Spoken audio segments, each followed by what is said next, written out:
يستأنف الفريق الأول لكرة القدم بنادي الزمالك استعداداته للمباراة القادمة في بطولة الدوري المصري الممتاز بعد الفوز على أسوان بهدف دون مقابل في اللقاء الذي جمع بين الفريقين في الجولة 28. وسيلتقي نادي الزمالك مع فريق الداخلية ضمن منافسات الجولة 29 لبطولة الدوري العام المصري يوم الاثنين القادم 22 مايو في 9:30 مساء بتوقيت القاهرة والسعودية وقطر، وستذاع المباراة عبر قناة أون تايم سبورت.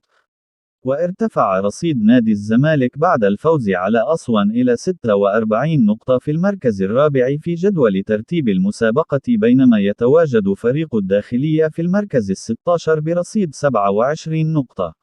وكانت آخر مباراة جمعت بين الزمالك والداخلية في الدور الأول لبطولة الدوري المصري الممتاز والتي انتهت بالتعادل الإيجابي 1-1.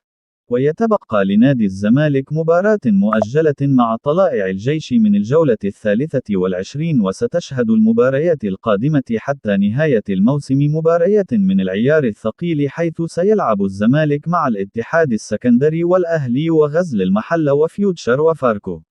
ويحتاج نادي الزمالك مواصلة انتصاراته في المباريات المتبقية من بطولة الدوري المصري الممتاز مع تعثر نادي بيراميدز وفيوتشر من أجل حصد المركز الثاني لضمان المشاركة في بطولة دوري أبطال أفريقيا.